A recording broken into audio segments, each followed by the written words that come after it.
We all know the old trope of the tinfoil hat-wearing conspiracy theorist who believes crazy things like the government is spying on us, and the military is spraying things in the sky, and the CIA ships in the drugs. Except those things aren't so crazy after all. As it turns out, many of the old conspiracy theorist fantasies are actually true.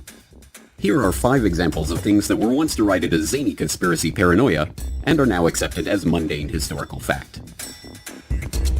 Number 1. The CIA ships in the drugs. The Central Intelligence Agency, the most well-known branch of America's shadowy intelligence community, features in a number of popular conspiracy theories. One of the theories about the CIA's dirty dealings that has been around for decades is that the agency helps bring illegal drugs into the United States. But this isn't just a theory. In fact, the CIA has been involved in drug running from its very inception. Just months after its creation in 1947, the agency began a relationship with the Corsican mafia that controlled the old port of Marseille in post-war France. That relationship involved a quid pro quo. The CIA would protect the mafia if the mafia would keep the communists from taking control of the port. In this case, protecting the mafia meant protecting their most lucrative business, which just happened to be smuggling heroin into the United States. This French connection thrived for decades, with the majority of the heroin in the US in the post-war period coming via France under the watchful eye of the CIA. From the Korean War to the Vietnam War and beyond, CIA-supported warlords used CIA-run airlines like Air America to ship heroin from the Golden Triangle at the borders of Thailand, Laos, and Myanmar. As even the New York Times reported, the agency prevented the Bureau of Narcotics and Dangerous Drugs from monitoring drug trafficking in the region. They even stopped an investigation into an Air America DC-3 loaded with heroin packed into boxes of Tide soap powder that had been seized on its way to the US. In the 1980s, yet more agency involvement in drug smuggling rings came to light. This time it was drug traffickers connected to the Contras in Nicaragua that received help from the agency. After the Contra-connected trafficking came to light, a Senate investigation headed by Senator John Kerry confirmed government complicity in the drug trade. As for the CIA, it's denied ever aiding or condoning drug smuggling. Reports were reaching the highest councils of our government, in the White House and in the Justice Department. There is no question of that. I can document that. The White House and Justice Department disputed Kerry's report at the time, but he still believes some government officials turned a blind eye towards drug dealing in the mid-1980s, after the time at the heart of Gary Webb's stories. In the 1990s, award-winning journalist Gary Webb traced the Contra's CIA-protected backers to cocaine shipments into the US, and, ultimately, to the crack epidemic of the 1980s. Stories of CIA drug running continue to be covered up almost as quickly as they are exposed. From the CIA Beach 200 that was apprehended in Nicaragua with 1,100 kilos of cocaine, to the crash of a Grumman Gulfstream II that had been used for CIA rendition flights that was carrying 3.3 tons of Colombian cocaine. Then there's the CIA's relationship with Afghan drug warlord Ahmed Wali Karzai in Afghanistan, and the admission that the Sinaloa cartel was aided by US agencies, and the recent confession that famed Colombian drug king Pablo Escobar worked for the CIA. At this point, the fact that the Central Intelligence Agency has facilitated drug running into the United States is one of the worst-kept secrets in history. I will tell you, Director Deutsch, as a former Los Angeles police narcotics detective, that the agency has dealt drugs throughout this country for a long time.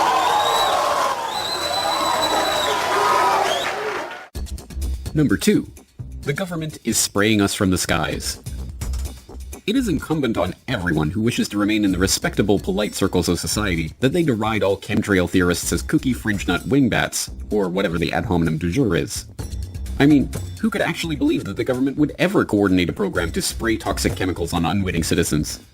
Except, of course, for the pesky little fact that the US government has done precisely that. Repeatedly, in fact. Like in the San Francisco Bay Area in 1950. The US Navy conducted an experiment they codenamed Operation Sea Spray, in which they secretly sprayed the population with Serratia marcescens, a rod-shaped gram-negative bacteria that just happens to be a human pathogen. And what did the Navy hope to accomplish with this experiment? Why, to determine the susceptibility of a big city like San Francisco to a bioweapon attack by terrorists, of course. And what did they actually accomplish? The death of at least one person and the hospitalization of many others. Which, I suppose, answers the experimenter's question, doesn't it? Are San Franciscans susceptible to a bioweapon attack by terrorists? Well, yes, evidently. Assuming by the word terrorist you mean the US Navy. So surely this type of thing was just a one-off. They never tried something like this before or since, right? Right? Oh, of course they did. Like in 1953, when the US Army secretly dumped a carcinogen on unknowing Canadians in Winnipeg and Alberta as part of a Cold War weapons test. In fact, in 1977, the U.S. Army confirmed that they conducted 239 germ warfare tests in open air between 1949 and 1969, using the public as human guinea pigs in New York, San Francisco, Key West, and numerous other cities. But don't worry, everyone. I'm sure the government wouldn't be doing anything like this to the unaware masses today. That's just crazy talk. KSLA News 12 discovered chemtrails are even mentioned by name in the initial draft of House Bill 2977 back in 2001 under the Space Preservation Act.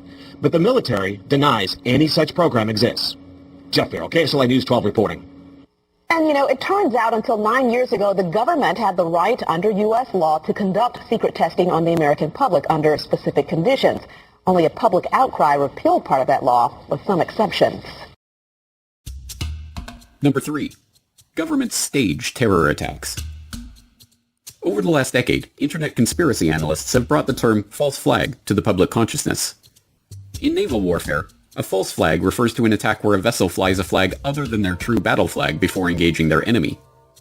It is a trick designed to deceive the enemy about the true nature and origin of an attack, and it has been used over and over by government after government for hundreds of years in order to motivate their people for war. In the 1780s, Swedish King Gustav III, looking to start a war with Russia in order to shore up his own domestic political power, dressed some of his own troops in Russian military uniforms and ordered them to attack a Swedish outpost on the Russian border. The ruse worked, and the Swedes, outraged at the supposedly Russian attack, gave the king the authority to launch a defensive war. In 1931, the Japanese were looking for a pretext to invade Manchuria. On September 18th of that year, a lieutenant in the Imperial Japanese Army detonated a small amount of TNT along a Japanese-owned railway in the Manchurian city of Mukden. The act was blamed on Chinese dissidents and used to justify the occupation of Manchuria just 6 months later. When the deception was later exposed, Japan was diplomatically shunned and forced to withdraw from the League of Nations. In 1954, the Israelis hired a number of Egyptian Jews to plant bombs in American and British cinemas, libraries, and other civilian targets to be blamed on the Muslim Brotherhood or other malcontents. The plan, known as the Lavon Affair, was part of an effort to convince the British to retain their military presence in the occupied Suez Canal zone. Several bombings took place, but the British were ultimately forced out after Nasser nationalized the canal in 1956. In August 1964, the USS Maddox, a U.S. destroyer on patrol in the Gulf of Tonkin, believed it had come under attack from North Vietnamese Navy torpedo boats, engaging in evasive action and returning fire. The incident led to the Gulf of Tonkin resolution authorizing President Johnson to begin open warfare in Vietnam. It was later admitted that no attack had occurred, and in 2005 it was revealed that the NSA had manipulated their information to make it look like an attack had taken place. In June 1967, the Israelis attacked the USS Liberty, a U.S. Navy technical research ship conducting maneuvers off the coast of Egypt. The ship was strafed relentlessly for hours in an attempt to blame the attack on Egypt and draw the Americans into the Six-Day War, but amazingly the crew managed to keep the ship afloat. In 2007, newly released NSA intercepts confirmed that the Israelis knew they were attacking an American ship, not an Egyptian ship, as their cover story has maintained. In the fall of 1999, a wave of bloody apartment bombings swept through Russian cities, killing 293 people and causing widespread panic. Although blamed on Chechen terrorists, later that month FSB agents were caught planting the exact same type of bombs as in the other blasts. The government claimed that the FSB bomb was part of a security exercise, but the terror hysteria of the apartment bombings were used to justify Russian aggression in Chechnya and win public approval for a full-scale war. Russian troops entered Chechnya the next month.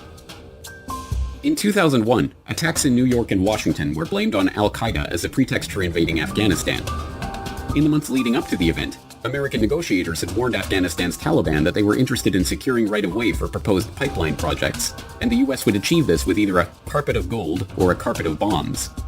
The Bush administration's first major national security directive, NSPD-9, a full-scale battle plan for the invasion of Afghanistan, including command and control, air and ground forces, and logistics, was drafted and sitting on the president's desk to be signed off on September 4th, 2001, 7 days before the 9/11 attacks. The invasion proceeded as planned in October. Naturally, mainstream commentators have to pretend that false flags and staged terror incidents are ludicrous flights of fancy that have no historical precedent. Unless they're talking about one of their enemies, like Russia staging a false flag incident. Then it's perfectly acceptable. Number 4. The CIA ran mind control experiments on unwitting Americans. Ever hear the theory that the government abducted people against their will and experimented on them to study mind control techniques and mind-altering chemicals? Well, it isn't a theory, it's a documented fact. The US government did run just such a program, dubbed Project MK-Ultra, and it was exposed in the 1970s. Or, at least parts of it were. What we don't know about Project MK-Ultra and its affiliated sub-projects could probably fill several warehouses with books, but what we do know is voluminous and scary enough. The formerly top-secret program was as horrific as any dystopian fantasy ever devised, and is now openly acknowledged and documented. Even the Wikipedia article on the subject admits that the project was completely illegal, employed unwitting test subjects, and attempted to manipulate people's mental states and alter brain functions through the surreptitious administration of drugs, especially LSD and other chemicals, hypnosis, sensory deprivation, isolation, verbal and sexual abuse, and other forms of torture. Some aspects of the MK-Ultra nightmare are relatively well known by now. One series of experiments, presided over by Sidney Gottlieb, involved administering LSD to unwitting Americans, including mental patients, prisoners, drug addicts, and prostitutes. This included Operation Midnight Climax, in which unsuspecting men were drugged and lured to CIA safe houses by prostitutes on the CIA payroll. Their sexual activity was monitored behind one-way mirrors and used to study the effect of sexual blackmail and the use of mind-altering substances in field operations. Another experiment, dubbed MK-Ultra Subproject 68, was overseen by the esteemed psychiatrist Dr. Ewan Cameron. This subproject involved Dr. Cameron using LSD, paralytic drugs, electroshock therapy, and drug-induced comas to attempt to wipe patients' memories and reprogram their psyche. When brought to light, the program was identified as an attempt to refine methods of medical torture for the purpose of extracting information from unwilling sources, and condemned. Lawsuits regarding the blatantly illegal experimentation conducted by Cameron continue to this day. Yet despite CIA assurances that the program was scrapped in 1973, would the CIA ever lie to us? Documentary evidence continues to emerge that the program was far more extensive and horrific than the public was ever told. But simply pointing to the documented horrors that took place during the officially acknowledged period of the officially acknowledged program's officially acknowledged existence is enough to make even the most stubborn conspiracy deniers squirm in their seats. MK-Ultra would mostly be remembered for its drug experiments.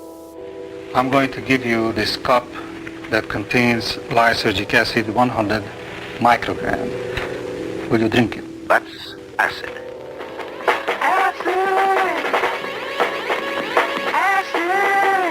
Characterized by hallucinations, illusions, distortions of perception, and thinking. John Gillinger, recently retired chief psychologist for the CIA. We could disable a whole city by putting a very small amount in a water supply. Everything from prostitution studies to poisons to top-secret weapons like the heart attack gun grabbed headlines with sensational accounts of the CIA's sketchy techniques. Have you brought with you some of those devices which would have enabled the CIA to use this poison for killing people? Good evening. The White House disclosed today that the CIA's drug testing program on unsuspecting Americans had been more extensive than the agency had admitted. CIA secretly funneled money through scores of research foundations, colleges, hospitals, and clinics, including a $375,000 grant through the Geschicter Research Fund here in Washington. The complex and compartmentalized management of such a large project, through front groups and with the participation of countless agencies and institutions to carry out secret research, should be a testament to just how sophisticated and shadowy government science had become. There are names of doctors, there are names of officials, there are names of former and present CIA officials who were involved, names of hospitals. And depending on how you treat it, it could be sensational. Number 5. I don't like them putting chemicals in the water that turn the friggin' frogs female? You've probably seen the memes about it. It's one of the best known and most parodied conspiracy memes of recent years, constantly held up as an example of how utterly deranged and off-base online conspiracy theorists are. That turn the friggin' frogs gay! Do you understand that? Turn the friggin' frogs gay! Do you understand that? After all, everyone knows that chemicals in the water aren't turning the frogs gay. They're turning them female. Reports began to emerge on this phenomenon a decade ago, like this one from Live Science. Pesticide turns male frogs into females. which points out that scientific research is demonstrating that a commonly used pesticide known as atrazine can turn male frogs into females that are successfully able to reproduce. Atrazine, it turns out, is a weed killer used primarily on corn crops and can cause sexual abnormalities in frogs, such as hermaphroditism, having both male and female sex organs. The study from 2010 further discovered that atrazine's effects are long-lasting and can influence reproduction in amphibians. The results suggest that atrazine could have potentially harmful effects on populations of amphibians, animals that are already experiencing a global decline. And despite the steady flow of funny memes this observation has generated, this is no laughing matter. As study author Tyrone B. Hayes of the University of California, Berkeley explains, the study suggests that atrazine, which is banned in Europe, could have potentially harmful effects on populations of amphibians, animals that are already experiencing a global decline. Though there's no mention of the frog's sexual preferences, pesticides are admittedly bending the genders of amphibians. And to top it all off, since atrazine interferes with the production of the sex hormone estrogen present in people and frogs, the findings could have implications for humans as well. But it isn't just atrazine. Over the last century, mass manufacturing of plastics and other products have meant that our environment is now awash in chemicals called endocrine disruptors, which, a growing body of research suggests, interferes with sperm production and may impair human fertilization. These chemicals may be one of the reasons that sperm counts are undergoing a dramatic drop in developed countries and other issues with men's health, including testicular cancer, undescended testes, and low sperm count. That's actually a pretty big deal. But I guess if you want to make trendy hipsters laugh, just tell them these completely admitted scientific facts about the pesticide that are wreaking untold havoc on our environment, and then do your best impression of a loudmouth Texan ranting about gay frogs. You'll have your friends in stitches. Just don't say it's a theory. In conclusion, in truth, there are many more examples of conspiracy theories that turned out to be true. From the US government knowingly injecting poor black sharecroppers with syphilis, to the CIA heart attack gun, to the anonymous letter that the FBI wrote to Martin Luther King urging him to kill himself. So, what other not-so-theoretical conspiracy theories do you know of? Let us know in the comments below. There has never been a conspiracy in this country.